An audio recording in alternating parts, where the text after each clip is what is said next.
selamat datang di podcast Nursing Talk bersama saya Agni Daristia Prahesti. Pada podcast kali ini sedikit berbeda, tentunya dengan pembahasan yang berbeda pula. Cocok banget buat sobat-sobat di rumah yang sedang berkecimpung di dunia keperawatan. Nah, kalau kita ngomongin keperawatan nih, pasti sobat semua gak asing kan sama kata pelayanan, soft skill keperawatan, teori keperawatan, dan yang paling gaungnya adalah home care. Karena topik kita kali ini kita akan membahas mengenai hubungan teori keperawatan dan soft skill yang menjadi fondasi dalam layanan home care yang profesional. Tentunya saya tidak sendiri, saya ditemani dengan narasumber yang tidak kalah spesialnya pula. Langsung saja kita panggil Ibu Tuni. Halo Bu, selamat pagi. Oke, selamat pagi. Bagaimana kabarnya Bu Tuni hari ini? Alhamdulillah sehat, luar biasa. Alhamdulillah sehat, bisa menemani kita podcast kali ini ya Bu ya. Oke. Oh ya Bu Kalau Tuni. dibilang narasumber jangan dulu lah. Aduh, bagaimana Kita Bu? ngobrol aja, gitu Oke. oke? Kayaknya kalau narasumber berlebihan. Oke, kita bersama teman ngobrol kita Bu Tunik ya teman-teman. Ya. Oh ya, Bu Tunik ini selain menjadi dosen nih, kesibukan sehari-harinya apa ya Bu Tunik? Yang pertama memang menjadi dosen, yang kedua di rumah tangga tentunya ya. Oh ya. Yang lain-lainnya juga menjalani perawatan yang sifatnya pelayanan di rumah. Artinya kalau misalnya ada masyarakat yang membutuhkan bantuan saya di rumah, saya juga melayani ke sana, bisa dipanggil ke rumah, atau misalkan ada masyarakat atau tetangga atau siapa yang datang misalnya minta dicek gula darahnya kah, ataukah minta edukasi atau apakah, itu boleh datang ke saya. Wah, jadi sama bahasa zamannya sekarang home care itu ya Bu ya? Bisa lah dikatakan Wah, seperti itu. ternyata teman ngobrol kita ini adalah beliau juga melakukan pelayanan home care di rumah ya Bu ya. Nah Bu, kita kan ngobrol-ngobrol mengenai home care nih. Menurut panjenengan sendiri ini home care itu seperti apa sih Bu? Oke, jadi sebenarnya teman-teman kalau kita mau ngobrol tentang home care berarti kan kita harus pahami dulu home care itu apa gitu kan ya. Jadi kalau home care, dikatakan home care itu kan pelayanan yang sifatnya di rumah.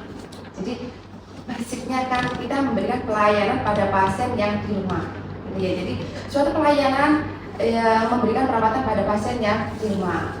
Pelayanan dalam bentuk apa sih yang bisa kita lakukan pada pasien ketika di rumah? Macam-macam. Kalau kita diperawat gitu ya, teman-teman semuanya nanti yang ada di perawat itu nanti bisa misalkan sifatnya melakukan pemeriksaan kesehatan dalam bentuk misalkan pemeriksaan gula darah, tekanan darah, kolesterol, itu juga termasuk dalam pelayanan home care. Misalnya kita mendatangi pasien yang membutuhkan pemeriksaan itu bisa gitu ya. Atau misalnya lagi yang sering kita lihat di masyarakat itu perawatan luka gitu ya. Pasien-pasien yang mengalami luka gangren misalnya, jadi mereka butuhkan perawatan yang lama, kita datang pada mereka atau mereka datang ke kita gitu ya. Tapi yang paling sering kita datang ke mereka. Atau misalnya pasien-pasien yang membutuhkan tindakan fisioterapi misalnya, kita bisa memberikan fisioterapi dalam rentang perawat, maksudnya melatih roh, mengajari mereka melakukan fungsional tangan pada pasien-pasien stroke misalnya gitu ya. Itu adalah contoh-contoh pelaksanaan tindakan-tindakan yang bisa kita lakukan pada saat kita melakukan home care. Bahkan bukan cuman ya sebenarnya edukasi pada mereka pun juga bisa kita lakukan dalam home care, katanya dengan home care. Jadi kita mendatangi mereka, berikan edukasi mereka untuk melakukan apapun yang kaitannya dengan kesehatan, itu juga dalam kategori home care gitu ya. Jadi selama ini tanpa kita sadari sudah pernah melakukan home care ya Bu? Sudah, kayaknya kita sudah. Misalnya kita datangi pada saat misalnya teman-teman nanti praktek ke lapangan, memberikan edukasi, kemudian memberikan pemeriksaan secara sederhana yang untuk disebutkan tadi, itu sudah melakukan tindakan home care gitu ya. Oh, ternyata tindakan home care itu nggak muluk-muluk ya Bu ya? Enggak, jadi apapun yang sifatnya perawatan, memberikan layanan kesehatan, tetapi sifatnya di rumah gitu ya. Jadi apa sebenarnya keunggulannya? Kalau di rumah, pasien itu kan lebih nyaman barangkali ya, lebih nyaman karena ini adalah lingkungan dia setiap harinya. Ada orang-orang yang setiap hari di dekatnya, kemudian dia tidak akan berpikir untuk ketularan penyakit oleh pasien lain ketika di rumah sakit juga, gitu kan ya. Jadi konsepnya mereka akan lebih nyaman juga, lebih tenang karena ada orang-orang di sekitar secara psikologis dia akan lebih tenang, itu keunggulannya. Oke, itu teman. Jadi pengertian dari home care sendiri ya. Nah Bu, ini saya sebagai mahasiswa nih, pasti kan di kampus-kampus kan kita juga belajar mengenai teori keperawatan. Ya. Nah, mengapa ya teori keperawatan itu yang menjadi hal penting dalam home care kedepannya itu bagaimana? Oke, teori keperawatan. Jadi yang sudah teman-teman dapatkan apa kemarin? Sudah pernah tentunya ya? Banyak Oke, sudah pernah dapatkan ya teori perawatan. Jadi teori-teori keperawatan itu banyak sebenarnya ya, banyak yang paling sering dan hampir setiap tahun kita jalani pada saat proses sebelum teman-teman praktek itu biasanya adalah momentum ketika capping day, kemudian ada Florence Nightingale, ingat kan ya? Itu adalah salah satu tokoh yang mencetuskan teori keperawatan. Jadi teori keperawatan itu adalah suatu teori yang menjadi landasan kita dalam melakukan praktek perawatan di layanan. Jadi artinya apa? Kita punya dasar dalam melakukan praktek perawatan itu, kita punya dasar. Kita mau melakukan apa? Ada dasar teorinya yang dicetuskan oleh orang ini. Contohnya kan Florence lah, atau Flora itu lingkungan, atau misalnya lagi ada Kolkaba tentang teori kenyamanannya, atau Dorothy Oren tentang teori tentang self care-nya dan macam-macam. Jadi itu artinya kita punya dasar dalam melakukan praktek asuhan perawatan baik itu di layanan maupun di rumah. Jadi teori ini tadi tuh sebagai pacuan pertama dalam pelayanan home care tadi. Iya, sebagai pedoman ya. Jadi pedoman, punya acuan dalam bertindak itu, kita punya pedoman dalam langkah-langkah prakteknya. Oh iya Bu, seperti yang Panjenengan jelaskan tadi bahwasannya teori keperawatan itu tidak hanya dilakukan di rumah saja, tetapi juga bisa di rumah sakit ataupun di lingkungan kampus juga nih Bu. Nah, penerapan teori keperawatan ini ketika di rumah sakit itu tantangannya seperti apa sih Bu? Mungkin Panjenengan ada pengalaman sendiri atau bagaimana? Baik, jadi seperti yang sudah saya jelaskan bahwa teori perawatan ini sebagai landasan bagaimana ketika kita melakukan praktek perawatan gitu ya. Bagi contoh teman-teman, barangkali teman-teman sudah pernah lihat, yang pernah baca gitu ya, itu teori tentang comfortnya Kolkaba, katakan seperti itu ya. Jadi bagaimana seseorang itu mendapatkan kenyamanan dari comfort, kenyamanan. Nah, kita ketika di rumah sakit dalam memberikan layanan perawatan, kita berusaha bagaimana pasien merasa nyaman, bagaimana pasien merasa bahagia, bagaimana pasien bisa beradaptasi dengan kondisinya sekarang. Itu adalah contoh kenyamanan. Bagaimana kita bisa mengcover hal-hal ini sehingga pasien merasa nyaman dalam kondisinya sekarang. Tentunya nyaman dalam kondisi sakitnya. Tentunya berbeda kan ya? Iya. Nah itu. Nah begitu juga ketika kita di rumah nanti, ketika kita melakukan praktek home care, itu juga bisa tetap memberikan kenyamanan pada pasien. Bagaimana konsepnya? Kita masukkanlah pada saat kita kunjungan rumah misalnya. Kita lihat apakah pasien sudah nyaman di rumah secara fisik, secara fisiologis, secara psikologis. Apakah pasien sudah terbebas dari rasa sakitnya? Apakah pasien sudah merasa bahagia dengan kondisinya saat ini? Itu adalah konsep kenyamanan. Jadi dimanapun tempatnya, di rumah sakit ataupun di rumah, konsep ini tetap terpadu dalam kita melakukan praktek. Gitu ya. Ternyata berkaitan banget ya Bu dengan konsep kenyamanan. Nah, Bu, kira-kira kan bernyaman itu kan tidak semua orang bisa merasakan nyaman tadi Bu. Ada momen-momen sulitnya nih ketika pasien atau keluarga merasa cemas gitu Bu, atau takut. Ini bagaimana Bu cara mengatasi hal itu kita sebagai perawat home care pemula? Oke, baik.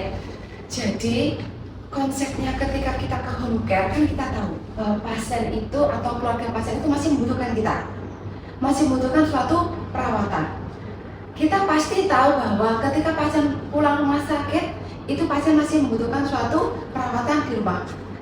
Hasil dari apa yang kita kaji itu yang nanti kita akan bawa ketika kita home care ke pasiennya, gitu ya. Jadi kita sudah mengkaji dari awal, kemudian kita lakukan kunjungan rumah, kita lihat bagaimana kondisi pasien saat ini.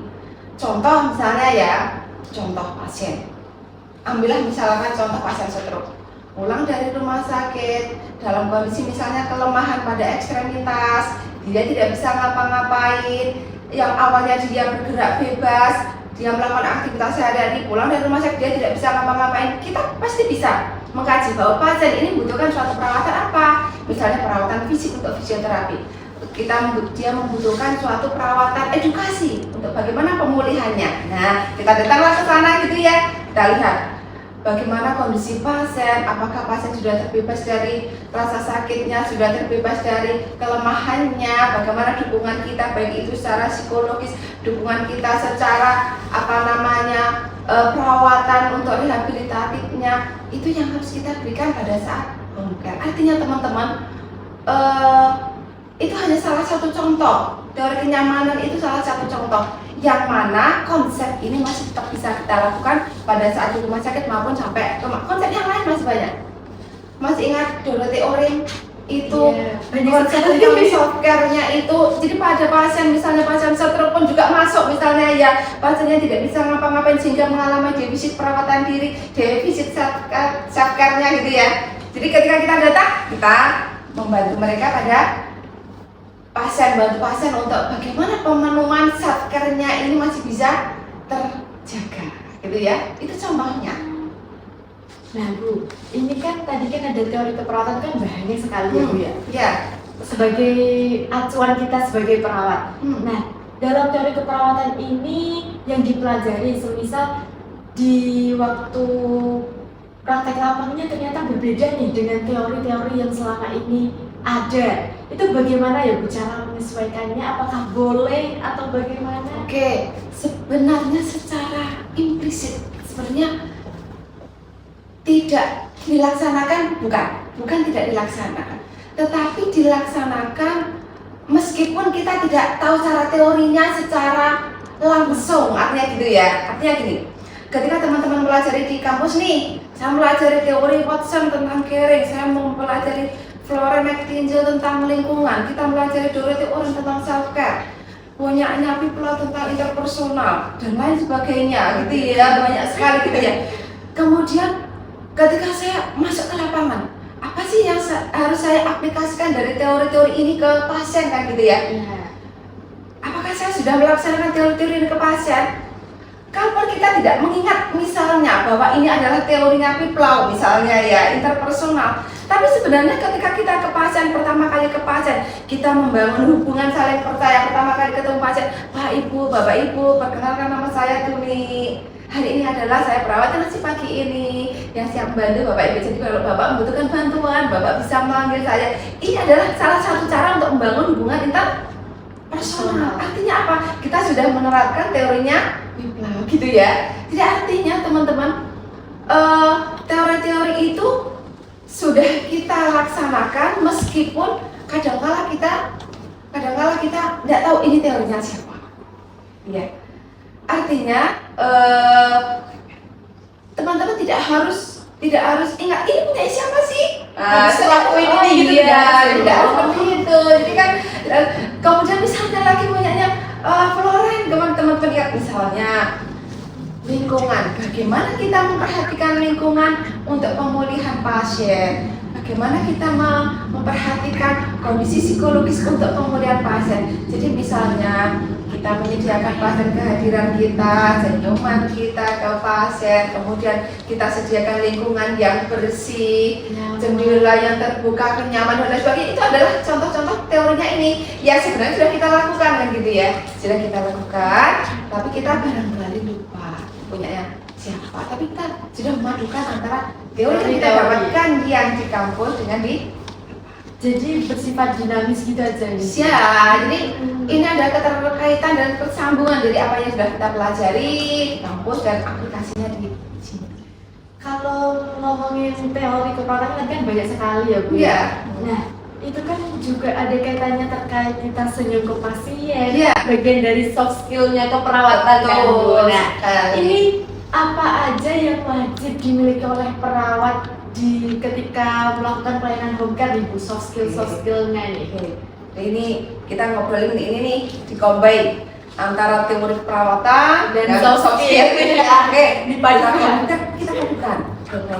Bagaimana hubungannya dengan soft skill? Kalau kita bicara tentang soft skill, tadi kita sudah bicara tentang kemampuan emosional seseorang dalam berinteraksi dengan orang lain. Itu soft skill, ya. Jadi kalau bagaimana kecerdasan emosional seseorang, kemampuan seseorang, pengendalian emosional seseorang ketika berinteraksi dengan orang lain, kita bicara tentang soft skill di sini, gitu ya. Jadi apa saja dalam soft skill itu kalau kita lihat teman-teman, salah satunya adalah ketenangan, teamwork, beradaptasi. Poin penting lagi adalah komunikasi. Itu adalah salah satu contoh dari soft skill, kemampuan kita berkomunikasi dengan pasien. Di mana dalam komunikasi ini ada komponen senyuman, pandangan ke pasien, sentuhan, mendengarkan. Itu adalah komponen dari komunikasi kita ke pasien. Jadi semuanya menjadi padu padan yang harus kita berikan dalam rangka memberikan atau mencapai tujuan yang sudah kita tetapkan, gitu ya. Jadi soft skill itu banyak kak. Jadi kalau kita bicara tentang soft skill, contoh sederhananya adalah komunikasi itu, gitu ya. Komunikasi itu bagaimana kita bisa berkomunikasi dengan pasien, bagaimana kita bisa bekerja dalam tim, bukan cuma dengan keluarga dan pasien, tapi juga dengan tim kesehatan yang lainnya. Bagaimana kita bisa beradaptasi dengan situasi, bagaimana kita bisa berpikir kritis ketika tiba-tiba ada suatu masalah yang muncul, kejadian mendadak, itu ya. Ini macam-macam kemampuan kecerdasan emosional yang harus dimiliki oleh kita, gitu ya, sebagai perawat. Ternyata itu teman ya, kalau kita mau jadi perawat home care itu ya, sebetulnya apa ya, celengannya itu mudah ya Bu ya. Soft skill, teori tadi kita juga sudah dapat praktek-prakteknya juga.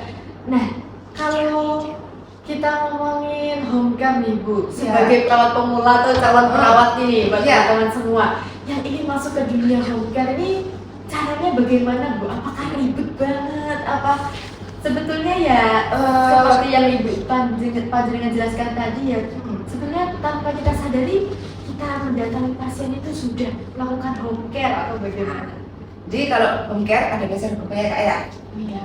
Ada dasar hukumnya, jadi ada pedomannya, tentunya juga ada syaratnya, kan gitu ya.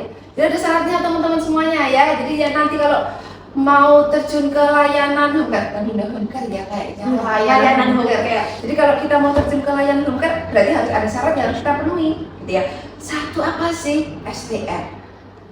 Surat tanda registrasi. Jadi teman-teman kalau belum lulus, belum uji kompetensi, belum boleh mendapatkan ini satu tentunya ya. Kemudian SIP, surat izin perawat, gitu ya. Jadi harus dapatkan itu.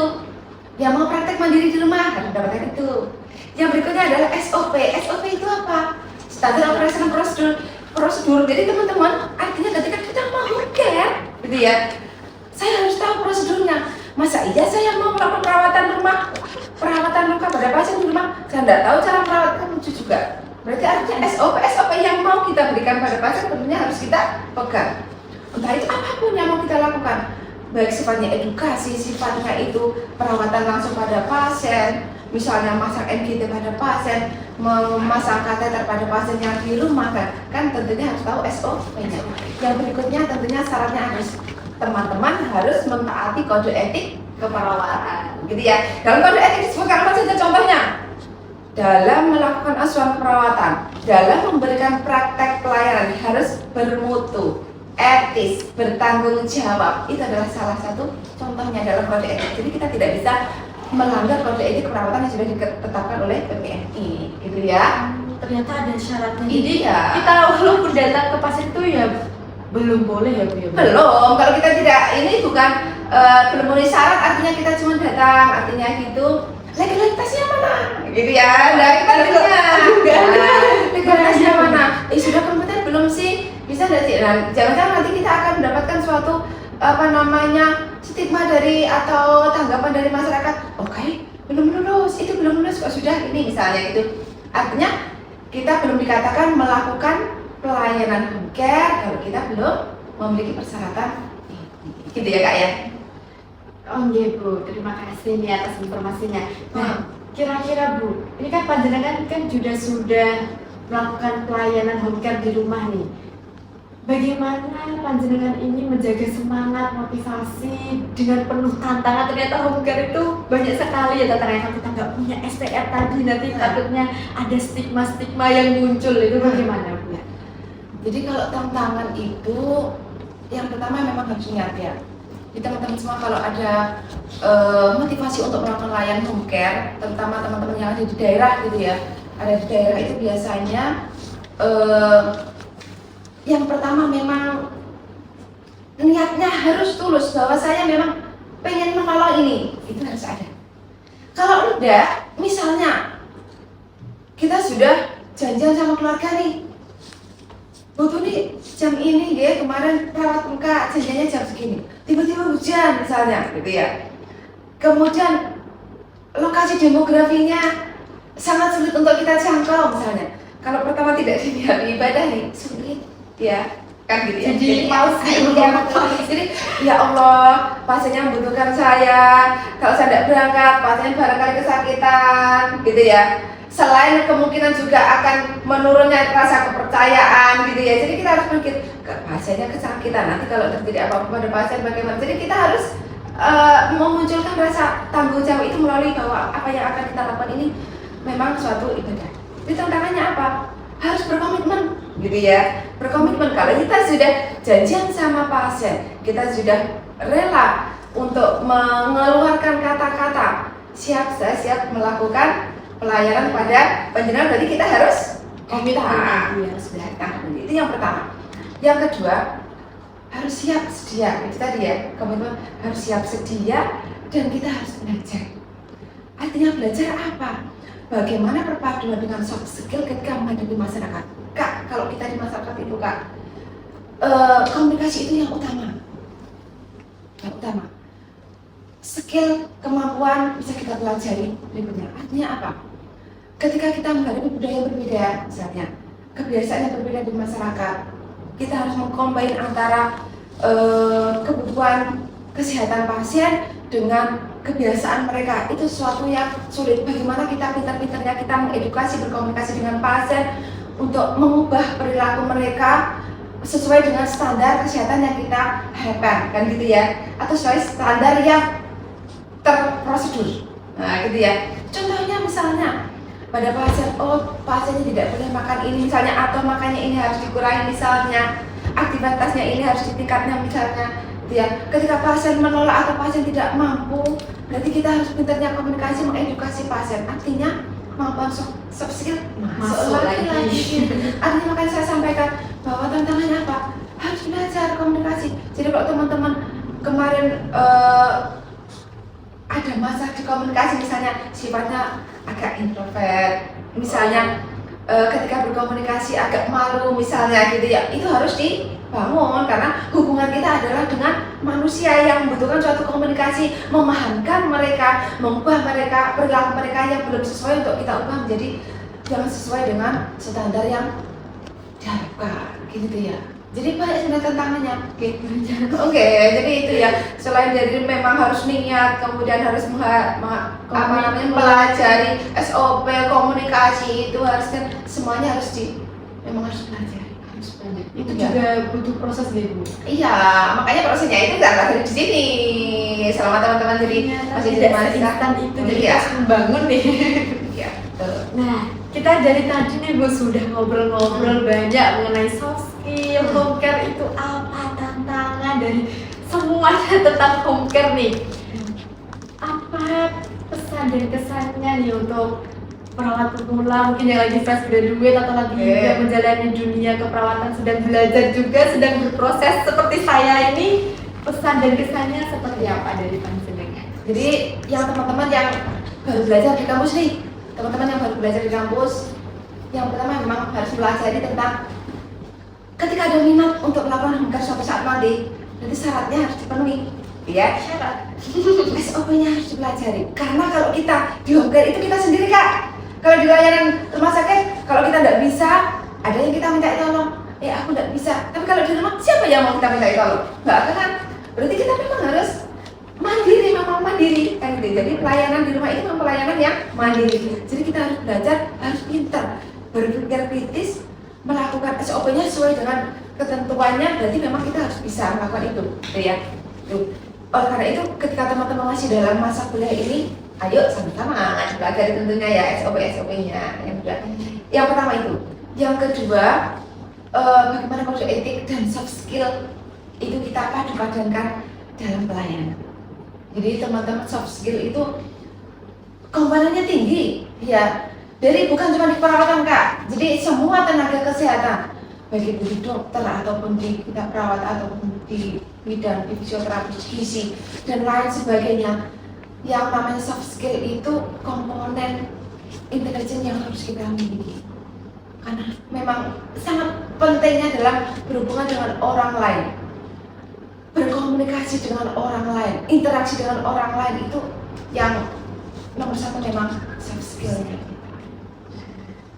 Itu untuk melakukan soft skill tadi kita bisa belajar mulai saat ini ya teman-teman. Mulai di bangku kuliah ini bisa belajar SOP ya Bu ya. Belajar bagaimana kita mengasah kemampuan kita, mumpung ini Bu ya masih ada.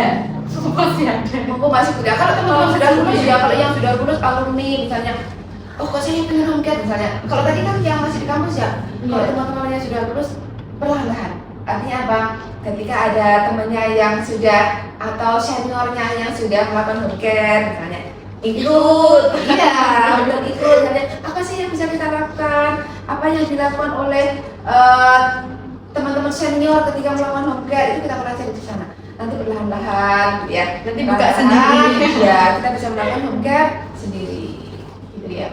Ternyata itu teman. Jadi untuk memenuhi syarat kita juga harus mengembangkan soft skill tentunya. Jangan lupa juga belajar, mumpung masih ada waktu kita untuk belajar, dimanfaatin tuh ya Bu ya, digali terus. Harus jangan lupa. ya. Oh iya Bu, ini kan kita sudah ngobrol banyak ternyata ya Bu ya, tentang keperawatan, tentang home care. Sudah nggak kerasa, nanti penontonnya ini gimana ini nanti? Jenuh apa enggak ini nanti? Atau langsung Mudah-mudahan. Semoga saja enggak ya Bu ya. Atau gimana? Ada yang ingin disampaikan lagi Bu? Oke teman-teman, jadi dalam layanan home care gitu ya. Jadi perpaduan antara teori-teori perawatan yang kita dapatkan dipadu-padankan dengan soft skill, itu nanti akan menjadi suatu kesatuan yang bisa kita pegang dalam pedoman kita, baik itu dalam bidang pelayanan di pelayanan kesehatan dimanapun, di rumah sakit, di klinik, di puskesmas ataupun di apapun, sekaligus bisa menjadi pedoman ataupun panduan ketika kita melakukan layanan di rumah. Jadi artinya teman-teman harus belajar mempadu-padankan antara skill, soft skillnya dan hard skillnya tentunya ya, bukan cuma soft skillnya, hard skillnya, dan juga dengan teori-teori keperawatan yang kita. Sebelumnya kami ucapkan terima kasih nih Bu, sudah sharing bersama, sudah membagi ilmunya, terus sudah membagi pengalaman-pengalaman yang sudah panjenengan lewati nih. Jadi kita belajar bareng sifatnya ya. Ya, Semoga kembali. Ya, semoga saja bermanfaat ya buat teman-teman semua. Mungkin teman-teman juga bisa menjadi pacuan. Ini tadi sudah ada motivasi, sudah ada cara-caranya, sudah ada pedoman-pedomannya bagaimana tinggal kita melangkah, niat, komitmen, dan pastinya komunikasi. Oke Sobat Sehat, untuk menutup podcast kita kali ini, jangan lupa untuk kunjungi YouTube kita, Polkesma Trenggalek, untuk like, comment, subscribe, dan juga jangan lupa nyalain notifikasi loncengnya. Follow juga IG kita @hmpd3_kepga. Jangan lupa follow, share juga ke teman-teman semua. Dari saya sekian, see you.